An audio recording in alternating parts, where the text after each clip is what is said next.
ஜெபம் பண்ண கடவோம். இயேசுவே உம்மை தியானித்தால் உள்ளம் கனியுமே. கண்ணார உம்மை காணுங்கள் பரமானந்தமே.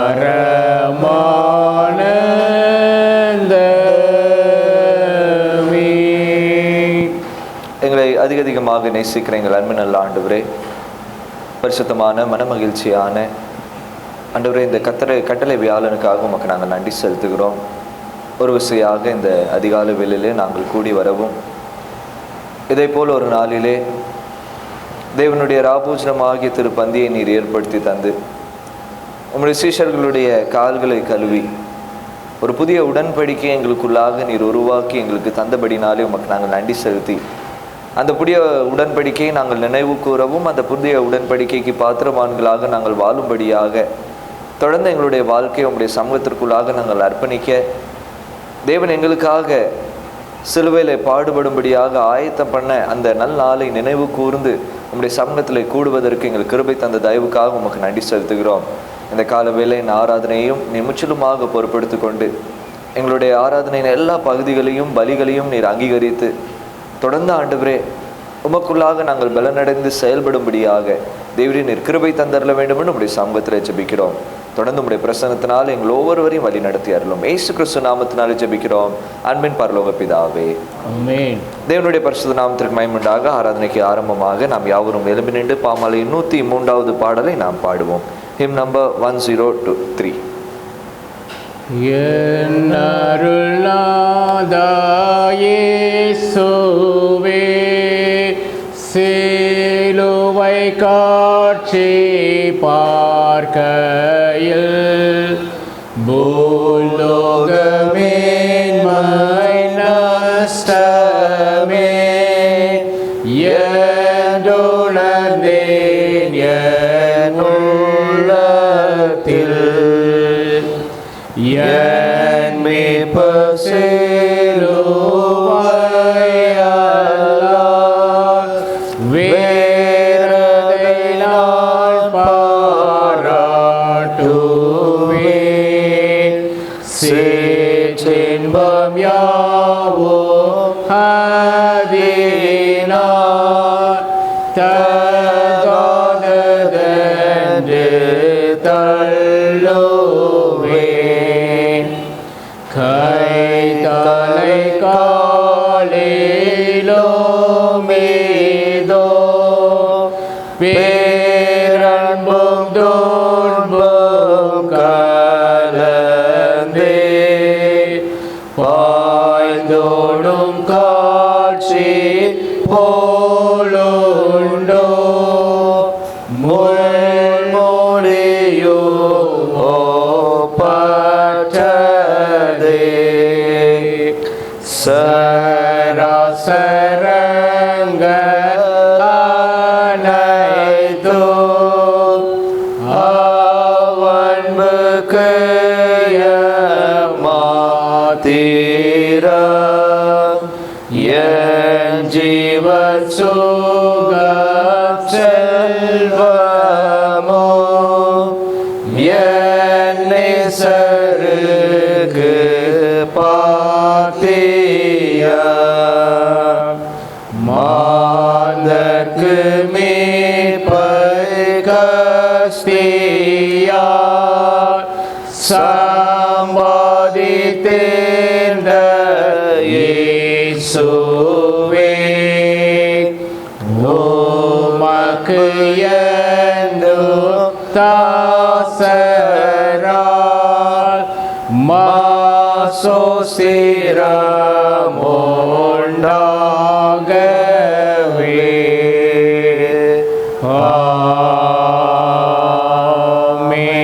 ஆமென். ஜெபம் பண்ண கடவோம். பிதா, குமாரன், பரிசுத்த ஆவியானவர் நாமத்தினாலே ஆமென். கர்த்தர் கற்பித்த ஜெபத்தை ஏறெடுப்போம். பரமண்டலங்களில் இருக்கிற எங்கள் பிதாவே, உம்முடைய நாமம் பரிசுத்தப்படுவதாக, உம்முடைய ராஜ்யம் வருவதாக, உம்முடைய சித்தம் செய்யப்படுவது போல பூமியிலே செய்யப்படுவதாக. அனைவரை பதைகளுக்காரும் எங்களும் நம்ம நிற்கிறது போல என் குற்றங்களை இருக்க பண்ணி தீமளித்து கொள்ளும். ஆமென். எல்லா இருதயங்களும் எல்லா விருப்பங்களும் எல்லா ரகசியங்களும் அறிந்திருக்கிற சர்வ வல்லமுள்ள தேவனே, நாங்கள் தேவரீரிடத்தில் பரிபூர்ணமாய் அன்பு கூறவும் உமது பரிசுத்த நாமத்தை உத்தமமாய் மகிமைப்படுத்தவும் எங்கள் கர்த்தராகிய இயேசு கிறிஸ்து நிமித்தம் உமது பரிசுத்த ஆவியானவர் நேவுதலால் எங்கள் இருதயத்தின் சிந்தனைகளை சுத்தம் பண்ணி அருளும். நமது இரட்சகராகிய கிறிஸ்து திருவலம் பற்றி சொன்ன வார்த்தைகளாவன, நம்முடைய தேவனாகிய கர்த்தர் ஒருவரே கர்த்தர். உன் தேவனாகிய கர்த்தரிடத்தில் உன் முழு இருதயத்தோடும் உன் முழு ஆத்மாவோடும் உன் முழு மனதோடும் உன் முழு பலத்தோடும் அன்பு கூறுவாயாக என்பதே பிரதான கற்பனை. இதற்கு ஒப்பாய் இருக்கிற இரண்டாம் கற்பனை என்னவென்றால், உன்னிடத்தில் நீ அன்பு கூறுவது போல் பிறனிடத்திலும் நீ அன்பு கூறுவாயாக என்பதே. இவைகளிலும் பெரிய கற்பனை வேறொன்றுமில்லை என்றார். கர்த்தாவே எங்களுக்கு இறங்கி இந்த பிரமாணங்கள் எல்லாவற்றையும் எங்களுக்கு பத்தல வேண்டும் என்று வேண்டிக் கொள்கிறோம். சபையார் அமருவோம். வாசிக்கும்படியான வேத பகுதிகளை வாசிக்கப்போம். முதலாம் வேத பகுதி, அதை தொடர்ந்து நிருப வாக்கியத்தை நாம் வாசிக்க தெரிந்து கொள்ளப்பட்ட முதலாம் வேத பகுதி எரேமியா தீர்க்கதரிசியின் புஸ்தகம் 31 அதிகாரம், வசனங்கள் 31 முதல் 34 முடிய. எரேமியா 31 அதிகாரம், வசனங்கள் 31 முதல். இதோ நாட்கள் வரும் என்று கர்த்தர் சொல்லுகிறார். அப்பொழுது இஸ்ரவேல் குடும்பத்தோடும் யூதா குடும்பத்தோடும் புது உடன்படிக்கை பண்ணுவேன். நான் அவர்கள் பிதாக்களை எகிப்து தேசத்திலிருந்து அழைத்து வர கைப்பிடித்த நாளிலே அவர்களோடே பண்ணின உடன்படிக்கையின்படி அல்ல. ஏனெனில் நான் அவர்களுக்கு நாயகராயிருந்தும் அந்த என் உடன்படிக்கையை அவர்கள் மீறி அவமாக்கி போட்டார்களே என்று கர்த்தர் சொல்லுகிறார். அந்நாட்களுக்கு பிற்பாடு நான் இஸ்ரவேல் குடும்பத்தோடே பண்ணப்போகிற உடன்படிக்கையாவது, நான் என் நியாயப்பிரமாணத்தை அவர்கள் உள்ளத்திலே வைத்து அதை அவர்கள் இருதயத்திலே எழுதி, நான் அவர்கள் தேவனாயிருப்பேன், அவர்கள் என் ஜனமாயிருப்பார்கள் என்று கர்த்தர் சொல்லுகிறார். இனி ஒருவன் தன் அயலானையும் ஒருவன் தன் சகோதரனையும் நோக்கி கர்த்தரை அறிந்து கொள் என்று போதிப்பதில்லை. அவர்களில் சிறியவன் முதல் பெரியவன் மட்டும் எல்லாரும் என்னை அறிந்து கொள்வார்கள் என்று கர்த்தர் சொல்லுகிறார். நான் அவர்கள் அக்கிரமத்தை மன்னித்து அவர்கள் பாவங்களை இனி நினையாதிருப்பேன். வாசிக்க தெரிந்து கொள்ளப்பட்ட முதலாம் வேத பகுதி வாசித்து முடிந்தாயிற்று. தேவனே உமக்கே மகிமை உண்டாவதாக.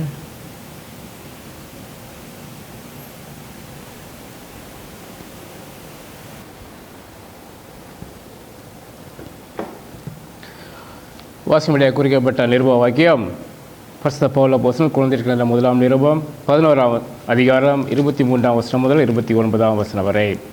1 Corinthians chapter 11 verses 23 to 29. 1 கொரிந்தியர் 11 அதிகாரம் 23 வசனம் முதல். நான் உங்களுக்கு ஒப்புவித்ததை கர்த்தரிடத்தில் பெற்றுக்கொண்டேன். என்னவெனில், கர்த்தராகிய இயேசு தாம் காட்டி கொடுக்கப்பட்ட அன்று ராத்திரியிலே அப்பத்தை எடுத்து சோஸ்திரம் பண்ணி அதை பிட்டு, நீங்கள் வாங்கி பூசுவீங்கள், இது உங்களுக்காக பிற்கப்படுகிற என்னுடைய சரீரமாக இருக்கிறது, என்னை நினைவு கூர்ந்து இதை செய்யுங்கள் என்றார். போஜனம் பண்ணின பின்பு அவர் அந்தபடியே பாத்திரத்தையும் எடுத்து, இந்த பாத்திரம் என் இரத்தத்தினால் ஆகிய புதிய உடன்படிக்கையாக இருக்கிறது, நீங்கள் இதை பானம் போடும் போதெல்லாம் என்னை நினைவுறும்படி இதை செய்யுங்கள் என்றார். ஆகையால் நீங்கள் இந்த அப்பத்தை பூசித்து இந்த பாத்திரத்தில் பானம் போடும் போதெல்லாம் கர்த்தர் வருமளவும் அவருடைய மரணத்தை தெரிவிக்கிறீர்கள். இப்படி இருக்க, எவன் அபாத்திரமாய் கர்த்தருடைய அப்பத்தை பூசித்து அவருடைய பாத்திரத்தில் பானம் பண்ணுகிறானோ அவன் கர்த்தருடைய சரீரத்தையும் இரத்தத்தையும் குறித்து குற்றம் உள்ளவனாய் இருப்பான். எந்த மனுஷனும் தன்னைத்தானே சோதித்தறிந்து இந்த அப்பத்தில் புசித்து இந்த பாத்திரத்தில் பானம் பண்ண கடவன்.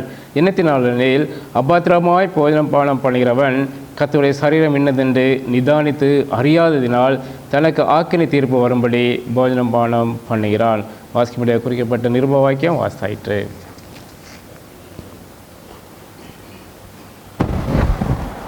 கர்த்தர் உங்களோடு இருப்பாராக. நம்ம தமிழ் இருப்பாராக.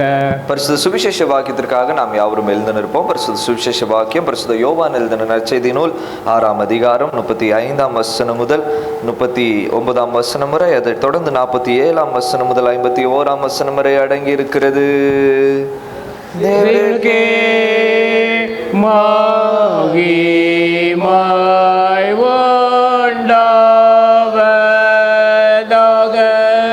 The Holy Gospel is taken from St. John chapter 6 verses 35 to 39 followed by 47 to 51.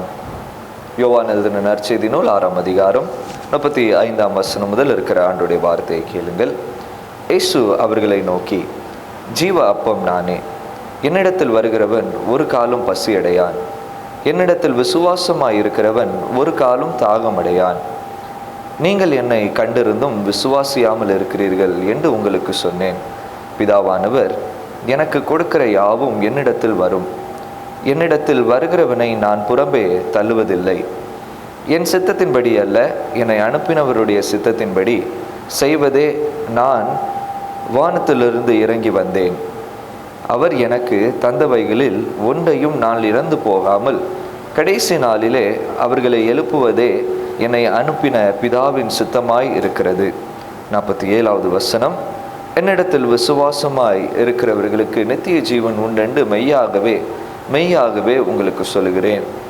ஜீவ அப்பம் நானே. உங்கள் பிதாக்கள் வனாந்தரத்திலே மன்னாவை புசித்திருந்தும் மரித்தார்கள். இதிலே புசிக்கிறவன் மறியாமல் இருக்கும்படி வானத்திலிருந்து இறங்கி வந்த அப்பம் இதுவே. நான் வானத்திலிருந்து இறங்கின ஜீவ அப்பம். இந்த அப்பத்தை புசிக்கிறவன் என்னென்றைக்கும் பிழைப்பான். நான் கொடுக்கும் அப்பம் உலகத்தின் ஜீவனுக்காக நான் கொடுக்கும் என் மாம்சமே என்றார் என்பது. கிறிஸ்துவே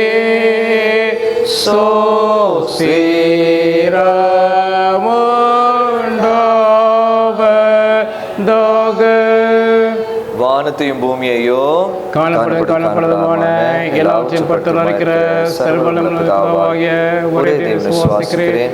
ஒரே கர்த்தருமாய் தேவனுடைய பேராளக்குமாரா இருக்கிற இயேசு கிறிஸ்துவை விசுவாசிக்கிறேன். அவர் சர்வ உண்டாக்கும் முன்னே ஜனிக்கப்பட்டவர், தெய்வத்தின் தெய்வமானவர், ஜோதியில் ஜோதியானவர், மெய்தேவனானவர், உண்டாக்கப்படாமல் ஜனிக்கப்பட்டவர், பிதாவுடைய ஒரே தன்மையுடையவர், மதாய் நமக்காகவும் நமக்கு ரட்சிப்பு உண்டாகவும் பரமத்துக்கு இறங்கி பரிசுத்த ஆவியானவராலே கனிமத்தை வதித்து மனிதனானார். நமக்கு அப்பத்தின் காலத்தில் சில்லறைந்து பாடுபட்டு அடக்கமிடப்பட்டார். வேத வாக்கியம்படி முன்னாள் நோய்த்திருந்தார். பரமத்துக்கு ஏறி பிதாவோடு வசித்திருக்கிறார். உயிரோடு நியந்திருக்க மகிமையை திரும்ப வருவார். ராஜ்யத்துக்கு முடிவில்லை. கர்த்தருமாய் ஜீவனை கொடுக்கிறமாய் பிதாவுமாய் சோதரிக்கப்படுகிறமாய் தீர்வு மூலமாக உரைத்தவருமாய் இருக்கிற பரிசுத்த ஆவியானவரை விசுவாசிக்கிறேன். ஒரே பொதுவான ஒரே நாலு ஸ்நானத்தை அறிக்கையிடுகிறேன். மறித்த உரித்தலோ மறுபடி காத்திருக்கிறேன். மீண்டும் தேவனுடைய நாமத்திற்கு மகிமையுண்டாக. செய்திக்கு ஆயத்தமாக நின்றவாறே பாமாலையின் 101வது பாடலை நாம் பாடுவோம். Him number 101. இயேசுவே நான் மனஸ்தாபமுற்று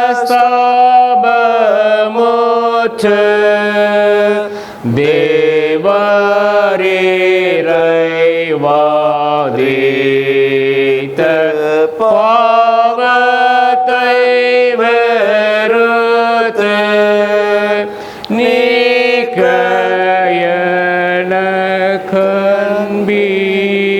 எனக்கன்பினால் துணை செய்து வாரோ. மீண்டுமை பாவத்தால் வாதிக்காமல் காரோ. பாவமான சாட்சியை கோத்தி காடாக எரியோ நரகத்தை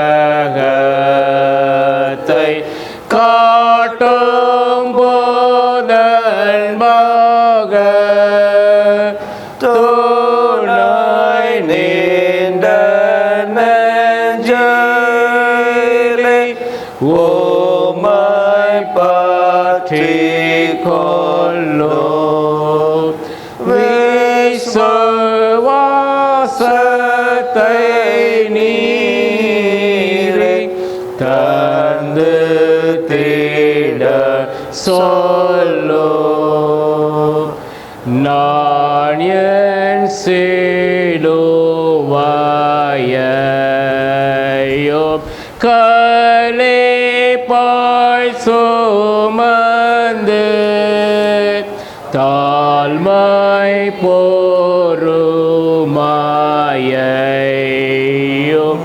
ஓமால் கற்று வந்து ஓமை பாதில் நேசிக்க உதவும் நான் சொல்லோ. இலை தூவி ஓமோட செவி சாய்த்து கேளோ. ஆமென். சபையார் அமருவோம். தலைகளை தாழ்த்தி நாம் ஜெபிப்போம். எங்களை நேசிக்கிற அன்பின் நல்ல ஆண்டவரே, இந்த அதிகாலை வேளையிலும் உங்களுடைய சமூகத்திற்குள்ளாக நாங்கள் கடந்து வர இந்த கட்டளை வியாழனை ஆசரிக்க அனுசரிக்க உங்களுடைய திருப்பந்தியிலே நாங்கள் பங்கு பெற தந்திருக்கிற நல்ல கிருபைகளுக்காக நன்றி செலுத்துகிறோம். எங்களோடு உங்களுடைய வார்த்தையின் மூலமாக தொடர்ந்து நீர் பேசி வேண்டியதான மன்னாவை ஜீவாப்பமாக இருக்கிற எங்கள் தேவனுடைய வார்த்தையை பெற்று நாங்கள் ஜீவன் உள்ளவர்களாக தொடர்ந்து செயல்பட எங்கள் கிருபை செய்தார்களும் தாழ்த்தி அர்ப்பணிக்கிறோம். நீரை பொறுப்படுத்திக் கொள்ளும். ஏசு கிறிஸ்து நாமத்தினாலே ஜெபிக்கிறோம் அன்பின் பரலோக பிதாவே, ஆமென். காலத்திலே ஏசு கிறிஸ்துவானவர் தன்னை மரணத்திற்குள்ளாக ஒப்பு கொடுக்க போகிற அந்த நாளுக்கு முந்தின நாளிலே கர்த்தருடைய ராபோஜனத்தை தேவன் என்ன செய்தார்? நியமித்தவராக இருக்கிறார். 3 காரியங்களை முக்கியமாக பிரதானமாக ஏசு கிறிஸ்துவானவர் தம்மோடு இருந்த சீஷர்கள், யோவான் எழுதின நற்செய்தி நூல் 13 17 அதிகாரம் வரை வாசிக்கும் போது தனக்கு ரொம்ப நெருங்கிய சீஷர்களை அவர் அழைத்து அவர்களுடைய கால்களை கழுவி தேவனுடைய தாழ்மை அவர்களுக்கு வெளிப்படுத்தி புதிய உடன்படிக்கையை அவர்களுக்கு கொடுத்து, புதிய உடன்படிக்கை என்பது புதிய பிரமாணத்தை அவர்களுக்கு கொடுத்து, அந்த புதிய பிரமாணத்தை தான் நாம் எல்லா வாரங்களிலும் என்ன செய்கிறவர்களாக இருக்கிறோம், வாசிக்கிறவர்களாக இருக்கிறோம். உன் தேவனாகிய கர்த்தரிடத்தில் உன் முழு இருதயத்தோடும் உன் முழு ஆத்துமாவோடும் உன் முழு மனதோடும் உன் முழு பலத்தோடும் அன்பு கூர்வாயாக என்பதே பிரதான கற்பனை. இதற்கு ஒப்பாய் இருக்கிற 2ஆம் கற்பனை என்னவென்றால், உன்னிடத்தில் நீ அன்பு கூறுவது போல் பிறனிடத்திலே என்ன செய்வாயாக நீ. அதை தேவன் தம்முடைய தாழ்மையினாலே வெளிப்படுத்தி உன்னை போல் பிறனை நீ நேசிக்கும்படியாக தேவன் அழைத்து, முக்கியமாக இந்த கர்த்தருடைய ராபோஜனத்தை, இந்த திருப்பந்தியை தேவன் என்ன செய்தார்? ஏற்படுத்தினவராக இருக்கிறார். கர்த்தருடைய ராபோஜனத்தை குறித்து இந்த நாளிலே நாமும் சிந்திக்க இருக்கிறோம். தெய்வீக ஒரு பந்தியாக இருக்கிறது, தெய்வீக ஒரு ராபோஜன பந்தியாக இருக்கிறது. நாம் கூடி வரும்போதெல்லாம் தேவனை நினைவு கூறும்படியாக தேவன் நமக்கு நியமித்த ஒரு கட்டளையாக என்ன செய்கிறது? காணப்படுகிறது. ஆதாரமாக எடுத்துக்கொள்ளலாம் 1 தெசலோனிக்கேயர் 5ஆம் அதிகாரம் 9ஆம் வசனம். 1 தெசலோனிக்கேயர் 5ஆம் அதிகாரம் 9வது வசனம். எதற்காக இந்த திருப்பந்தியானது நியமிக்கப்பட்டது என்பதை இந்த வசனத்தை ஆதாரமாக வைத்து நாம் இந்த நாளிலே தியானிப்போம். தேவன் நம்மை கோபாக்கினைக்கென்று நியமிக்காமல் நம்முடைய கர்த்தராகிய இயேசு கிறிஸ்துவின் மூலமாக ரட்சிப்படைவதற்காக தேவன் என்ன செய்திருக்கிறாரா? நியமித்திருக்கிறார். 1 Thessalonians 5:9 தேவன் நம்மை கோபாக்கினைக்கென்று என்ன செய்யல? நியமிக்கல. அப்படின்னா ஒரு காரியத்தை நம்ம முதலாவது புரிந்து கொள்ளணும். இந்த உலகமானது கோபாக்கினைக்காக நியமிக்கப்பட்டதாக என்ன செய்கிறது? காணப்படுகிறது. அல்லேலூயா. முதலாவது காரியம், இந்த திருப்பந்தி எதற்காக ஏற்படுத்தப்பட்டிருக்கிறது என்றால், தேவன் நம்மை இந்த உலகத்தின் கோபாக்கினையிலிருந்து விடுதலை செய்தபடினாலே அவரை நினைவு கூறும்படியாக இந்த திருப்பந்தி என்ன செய்யப்பட்டிருக்கிறது? ஏற்படுத்தப்பட்டிருக்கிறது. 1 கொரிந்தியர் 11ஆம் அதிகாரம் 24 25வது வசனத்தை வாசிக்கும் போது, என்னை நினைவு கூறும்படி இதை என்ன செய்யுங்க? செய்யுங்கள் என்று அவர் என்ன செய்கிறவராக இருக்கிறார்? கூறுகிறவராக இருக்கிறார். என்னை நினைவு கூறும்படியாக. எதற்காக தேவனை நினைவு கூற வேண்டும் என்றால், தேவன் நம்மை இந்த உலகத்தின் நியமனத்திற்கு நம்மை ஒப்பு கொடுக்காதபடிக்கு இந்த உலகத்திலே இருக்கிற பாடுகளுக்கும் உலகத்தில் இருக்கிற இந்த தேவனுடைய கோபாக்கினைக்கும் பாவத்திற்கும் சாபத்திற்கும் தேவன் நம்மை ஒப்பு கொடுக்காதபடிக்கு தேவன் அவருடைய நியமத்திலே நம்மை பாதுகாத்தபடினாலே, நம்மை விடுதலை செய்தபடினாலே அவரை நினைவு கூறும்படியாக தேவன் நம்ம என்ன செய்கிறவராக இருக்கிறாரா? அழைக்கிறவராக இருக்கிறார். கோபாக்கினை என்றால் என்ன? கோபாக்கினை என்றால் என்ன? மனிதனை தேவன் சொல்கிறார், பாவம் என்ன செய்யாதே என்று தேவன் கட்டளை எடுக்கிறவராக இருக்கிறார். ஆனால் மனிதனானவன் அந்த நியமனத்தை என்ன செய்கிறான்? மீறுகிறவராக இருக்கிறான். அதை மீறினபடினாலே தேவனோ நீதி உள்ளவராக பரிசுத்த தேவனாக இருக்கிறபடினாலே தேவன் எதை சொன்னார், நீ பாவம் செய்தால் சாகவே சாவாய். ஆகவே மனிதன் சாவுக்கு உட்படும்படியாக தேவனுடைய கோபாக்கினையானது பூமிக்குள்ளாக என்ன செய்தது? வந்தது. நாமும் அந்த சாவுக்கு நேராகவே என்ன செய்யப்பட்டிருக்கிறோம்? கொண்டு செல்லப்படும்படியாக இந்த பூமிக்குள்ளாக நாம் என்ன செய்திருக்கிறோம்? வந்திருக்கிறவர்களாக இருக்கிறோம். எடுத்தவர்கள் வாசிக்கலாம். ரோமர் 1ஆம் அதிகாரம் 18வது வசனம். ரோமர் 1ஆம் அதிகாரம் 18வது வசனம். சத்தியத்தை அநியாயத்தினாலே அடக்கி வைக்கிற மனுஷனுடைய எல்லாவித அவபக்திக்கும் அநியாயத்திற்கு விரோதமாக எப்படி வெளிப்படுத்தப்பட்டிருக்கிறதா? தேவ கோபம் எங்கிருந்து வெளிப்படுத்தப்பட்டிருக்கிறதா? வானத்திலிருந்து வெளிப்படுத்தப்பட்டிருக்கிறதா.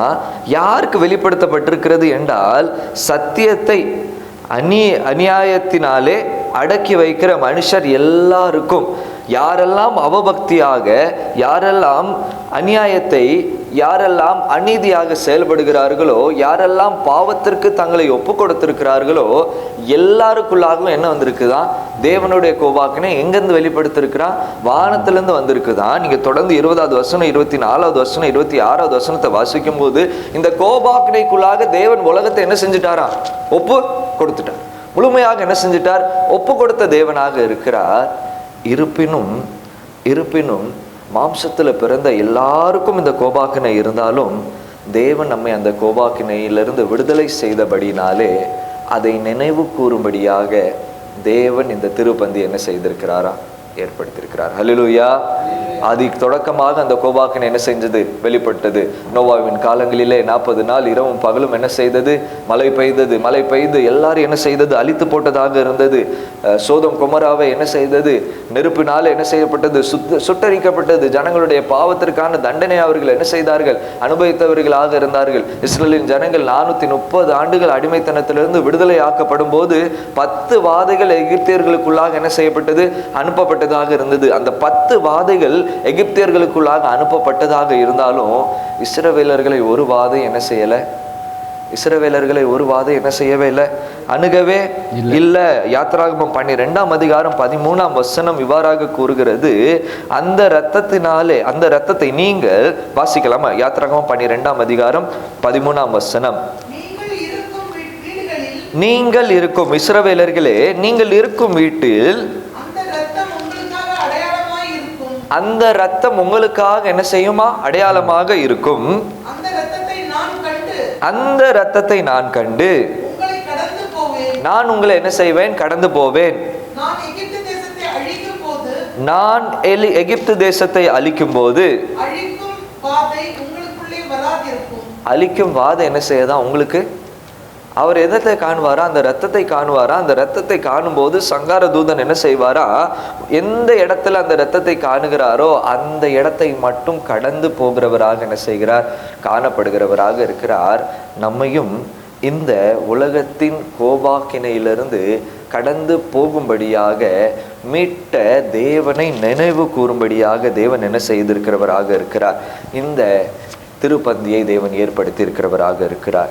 எத்தனையோ பாவங்களும், எத்தனையோ பாவத்தின் விளைவுகளும், பாவத்தின் அனுபவங்களும் நம்மளுடைய அக்கம் பக்கத்தில் விற்கப்படுகிறதாக இருக்கிறது.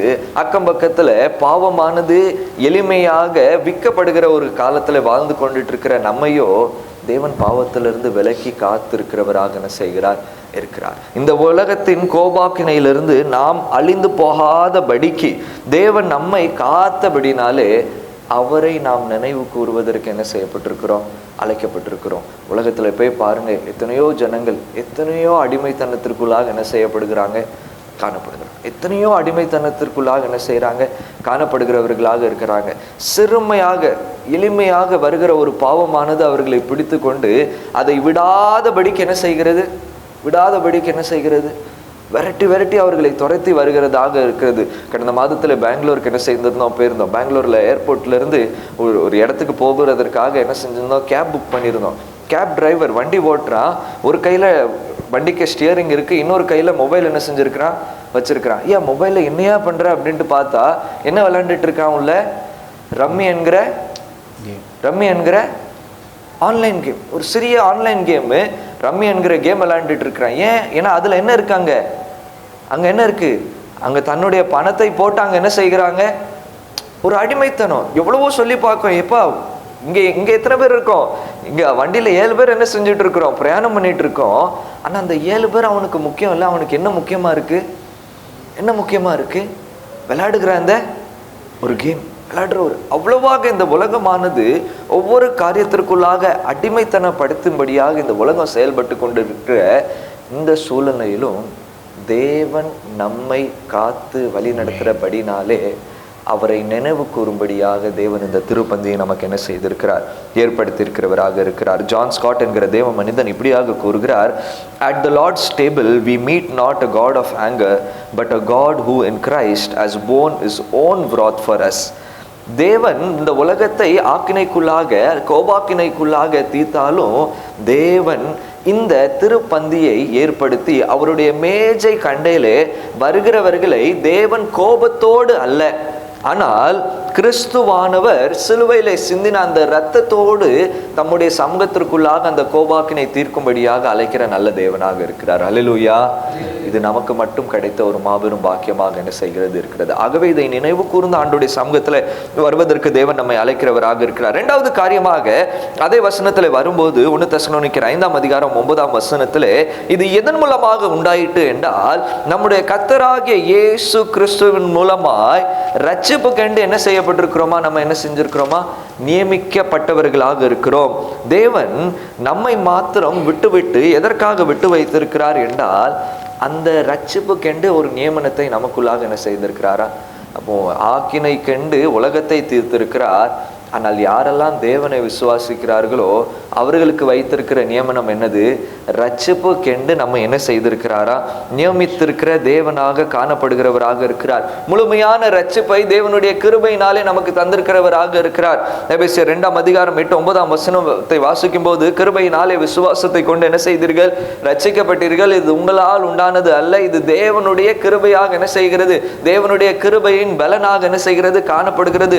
ஒருவனும் இந்த கோபாக்கினையிலிருந்து தன்னைத்தானே காப்பாற்றிக் கொள்ள முடியாதபடினாலே கிறிஸ்துவானவரே நமக்காக வந்து தம்முடைய இரத்தத்தை சிந்தி நம்ம என்ன செய்தவராக இருக்கிறார், மீட்டு கொண்டவராக இருக்கிறார். ஆகவே அந்த ரட்சிப்பு கெண்டு என்று சொல்லும்போது இது என்னுடைய சுதந்திரம் என்று தேவன் என்ன செய்கிறார், அது என்னுடையது அப்படின்ட்டு தேவன் என்ன செய்கிறார், கூறுகிறவராக இருக்கிறார். கிரேக்க மொழியில எடுக்கும்போது பெரிபோசின் என்கிற ஒரு கிரேக்க வார்த்தை பயன்படுத்தப்பட்டிருக்கிறது. அதற்கு அர்த்தம் என்னவென்றால், ரட்சிப்பு கெண்டு என்பது என்னுடையதாக என்ன செய்கிறதா காணப்படுகிறது. The salvation belongs to me. இது என்னுடையதாக இருக்கிறபடினாலே நான் என்ன செய்யணுமா, இந்த திருப்பந்தியிலே வந்து இந்த திருப்பந்தியை கொண்டாடும்படியாக, ஆண்டவருக்கு நன்றி செலுத்தும்படியாக, இதை என்னுடைய தனிப்பட்ட ஒரு அனுபவமாக மாற்றிக்கொள்ளும்படியாக இயேசு கிறிஸ்துவானவர் எனக்காக மரித்தவராக இருக்கிறார். ஹல்லேலூயா. முதலாவது காரியம் நாம் நினைவு கூறுவதற்கு அழைக்கப்பட்டிருக்கிறோம். 2வது காரியம், இந்த திருப்பந்தியிலே ஒவ்வொரு நாளும் வந்து தேவன் எனக்கு தந்திருக்கிற இந்த சுதந்திரமும் ரட்சிப்பும் மீட்பை கொண்டாடும்படியாக தேவன் நம்ம என்ன செய்கிறவராக இருக்கிறார், அழைக்கிறவராக இருக்கிறார். To celebrate. எப்பொழுதெல்லாம் இந்த திருப்பந்தி இருக்கிறதோ, எப்பொழுதெல்லாம் இந்த கூடுகை இருக்கிறதோ, அப்பொழுதெல்லாம் நாம் இதை நினைவு கூர்ந்து கொண்டாடும்படியாக தேவன் என்ன செய்கிறவராக இருக்கிறார், அழைக்கிறவராக இருக்கிறார். 3வது காரியமாக, இது கர்த்தராகிய இயேசு கிறிஸ்துவின் மூலமாக உண்டானபடினாலே நாம் அவரை நோக்கி வாழும்படியாக தேவன் நம்மை அழைக்கிறவராக என்ன செய்கிறார் இருக்கிறார். கோபாக்கினையிலிருந்து அழைக்கப்பட்டிருக்கிறோம், அங்கிருந்து மீட்கப்பட்டு ரட்சிப்பின் நிலைமைக்குள்ளாக வந்திருக்கிறோம். அந்த ரட்சிப்பின் நிலைமையில வந்துட்டோம் என்பது நமக்கு சந்தோஷத்தையும் கொண்டாட்டத்தையும் தருகிறது. ஆனால் அது நிலைத்து நிற்கும்படியாக தொடர்ந்து நாம் இயேசுவை நோக்கி, தேவனை நோக்கி ஓடும்படியாக தேவன் நம்மை அழைக்கிறவராக இருக்கிறார். So it is a celebration of union. ஆகவே தான் நாம் யாவரும் சேர்ந்து வந்து என்ன செய்கிறோம், இந்த திருப்பந்தியில் என்ன செய்கிறவர்களாக இருக்கிறோம், சேர்ந்து கொள்ளுகிறவர்களாக இருக்கிறோம். ரொம்ப எளிமையாக இந்த திருப்பந்தியை சொல்லணும் அப்படின்னா, ஒரு ஃபேமிலி டின்னர் மாதிரி என்ன செய்கிறது காணப்படுகிறதா? குடும்பமாக உட்கார்ந்து என்ன செய்கிறோம், குடும்பமாக. இங்க யார் தலைவராக இருக்கிறார்னா, இயேசு கிறிஸ்துவானவர் தலைவராக இருக்கிறார். அவருடைய சமூகத்திற்குள்ளாக வந்து அந்த திருப்பந்தியை பெற்று கொண்டதற்கு பின்பதாக அவரை நோக்கி ஓடும்படியாக தேவன் நம்ம என்ன செய்கிறவராக இருக்கிறார், அழைக்கிறவராக என்ன செய்கிறார் இருக்கிறார். ஆகவேதான் வாசிக்கிட்ட சுவிசேஷ பகுதியில அவர் சொல்லுகிறார், ஜீவ அப்பம் நானாக என்ன செய்கிறேன், காணப்படுகிறேன். உலகத்துல இருக்கிற மன்னாவை, உலகத்துல இருக்கிற வனாந்தரத்துல நீங்கள் கடந்து வரும்போது மன்னாவை என்ன செய்தீர்கள், நீங்க தின்னீங்க. ஆனா அந்த மன்னா உங்களை மரணத்திற்கு நேதுவாக என்ன செஞ்சது, நடத்தினது. ஆனால் இந்த ஜீவ அப்பத்தை யாரெல்லாம் புசுக்கிறீர்களோ அவர்கள் எல்லாருக்கும் ஜீவனை கொடுக்கும்படியாகவே தேவன் என்ன செய்திருக்கிறாரா, இந்த திருப்பந்தியை ஏற்படுத்தி இருக்கிறார். அல்லேலூயா. அப்போ இந்த ஜீவனை கொடுக்கும்படியாக இந்த திருப்பந்தியை மாத்தி ஆண்டவருடைய சமூகத்துல இந்த திருப்பந்தியை பெறும்போதெல்லாம் நம்முடைய ஓட்டம் இன்னும் ஆண்டவருக்கு நேராக என்ன செய்யப்படுகிறது, சீர்படுகிறதாக இருக்கிறது. ஒரே ஒரு உதாரணத்தை எடுத்துக்கலாம். லூக்கா எழுதின நற்செய்தி நூல் 24ஆம் அதிகாரத்தை எடுத்து வைத்துக் கொள்ளலாம். 24ஆம் அதிகாரத்துல இயேசு கிறிஸ்துவானவர் உயிரோடு எழும்பி என்ன செய்கிறார், உயிர் தெழுந்ததற்கு பின்பதாக சீஷர்களுக்கு மத்தியிலே குழப்பங்கள் இருக்கிறது, சீஷர்களுக்கு மத்தியிலே பயம் இருக்கிறது. இதுவரைக்கும் இயேசு கிறிஸ்துவானவர் தான் எங்களுடைய மேசியா ராஜாவன்று ஏற்றுக்கொண்டுட்டு இருந்த சீஷர்கள் திடீரென்று இந்த இயேசு கிறிஸ்துவானவர் மரித்து போனாரே என்கிற பலவிதமான குழப்பங்களும் சந்தேகங்களும் இருந்ததற்கு பின்பதாக, அதற்கு பின்பதாக வரும்போது இப்போ இயேசு கிறிஸ்துவானவர் உயிரோடு எழும்பி சீஷர்களுக்கு தரிசனத்தை கொடுக்கும்போது 29வது வசனத்தை வாசிக்கலாம். லூக்கா 24ஆம் அதிகாரம் 29. கேட்குற அவங்க ஒரு வேண்டுகோள் வைக்கிறாங்க. என்ன வைக்கிறாங்க அப்படின்னா, நீர் எங்களோடு என்ன செய்தார்களும், நீர் எங்களோடு தங்கியார்களும், சாயங்காலம் ஆயிடுச்சு, பொழுதும் என்ன செய்துட்டு போயிட்டு அப்படின்ட்டு சீஷர்கள் என்ன செய்யறாங்க, இயேசு கிறிஸ்துவானவரை வருந்தி என்ன செய்யறாங்க, கூப்பிடுறாங்க. அதற்கு 30வது வசனத்துல அவரோடு அவர் பந்தி இருக்கையில் அவர் என்ன செய்கிறவராக இருக்கிறாரா, சீஷர்கள் கேட்கிறாங்க, நீர் எங்களோடு என்ன செய்தார்களும் தங்கியார்களும். அதற்கு இயேசு கிறிஸ்துவானவர் செய்கிற நிகழ்வு என்ன என்றால், அவர் அப்பத்தை எடுத்து ஆசீர்வதித்து அதை பிட்டு அவர்களுக்கு என்ன செய்கிறாரா, கொடுக்கிறார். சரி, அதற்கு பின்பதாக நடக்கிற நிகழ்வை பாருங்க.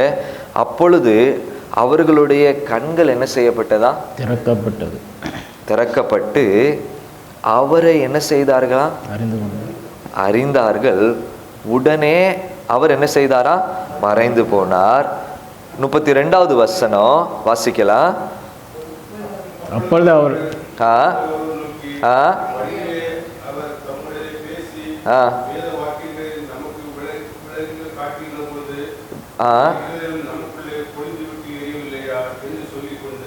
வழியில என்ன சொல்றாங்களா, ஐயா நாங்க இப்போ யாரை கண்டுகிட்டோம், இயேசு கிறிஸ்துவானவர் யார் என்கிறதை கண்டுட்டோம், நாங்க இப்போ அவரை அறிந்துட்டோம்.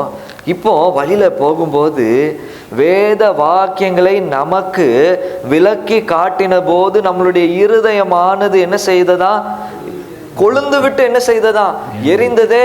இது நமக்கு ஞாபகம் வருதே, இவர் தான் மேசியாவாக இருந்தாரே, இவர் சொன்னாரே, இவர் தான் ஜீவ அப்பமாக இருக்கிறாரு, இவர் சொன்னாரே இதே வழியில நடங்க அப்படின்ட்டு சொன்னாரே என்கிறதை நினைவு கூர்ந்துதான் அதற்கு பின்பதாக தான் இந்த திருப்பந்தியானது ஏற்படுத்தப்பட்டு, நீங்க அப்போஸ்தலர் நடவடிக்கைகளுக்கு வரும்போது பார்க்கும் போதெல்லாம், கூடும் போதெல்லாம் அவர்கள் அப்பத்தை என்ன செய்தார்களா, பிட்டு என்ன செய்தார்களா, எப்பொழுதெல்லாம் இல்லத்துல கூடினார்களோ அப்பொழுதெல்லாம் அப்பத்தை பிட்டு தேவனை நினைவு கூர்ந்து அவர் தந்த மீட்பை கொண்டாடி அவருக்குள்ளாக வாழும்படியாக, ஒரு குடும்பமாக ஒரு சமுதாயத்தை உருவாக்கும்படியாக, அடையாளப்படுத்தும்படியாக இந்த திருப்பந்தியை தேவன் என்ன செய்திருக்கிறாரா, நியமித்திருக்கிறவராக இருக்கிறார். J.I. Packer என்கிற தேவ மனிதன் இப்படியாக கூறுகிறார், the Lord's Supper is a declaration கர்த்தருடைய ராபோஜனம் என்பது ஒரு பெரிய அறிக்கையாக இருக்கிறது. அது என்ன அறிக்கை வேண்டால், we belong to Christ, நாம் கிறிஸ்துவனுடையவர்கள், நாம் விடுவிக்கப்பட்டவர்கள்.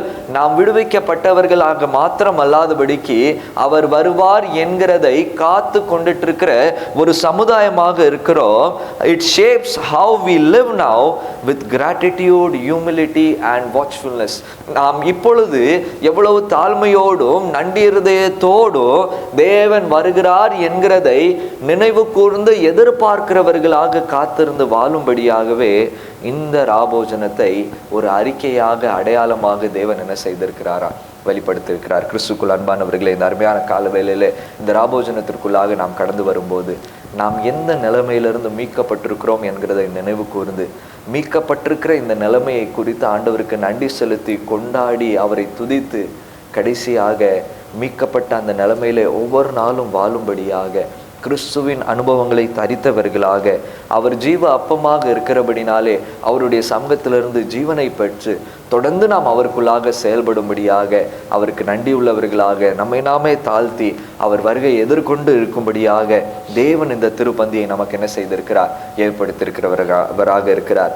அதற்காகவே தேவன் நம்மை உலகத்தின் கோபாக்கினைக்கென்று என்ன செய்யவில்லை, நியமிக்காமல் கிறிஸ்துவினுடைய இயேசு கிறிஸ்துவினால் உண்டான ரட்சிப்புக்கெண்டே என்ன செய்திருக்கிறார், நியமனம் பண்ணியிருக்கிறார். அந்த நியமனத்திற்குள்ளாக வாழ்வோம். அந்த நியமனத்திற்குள்ளாக நாம் கொண்டாடி வாழ்வோம். அந்த நியமனத்தை நாம் பின்பற்றினவர்களாக தேவனுடைய வருகை எதிர்கொண்டு காத்திருப்போம். தேவன் தொடர்ந்து நாம் ஒவ்வொருவரையும் வழி நடத்துவாராக. தேவன் தாமே இந்த திருவார்த்தையை ஆசீர்வதிப்பாராக. ஆமென்.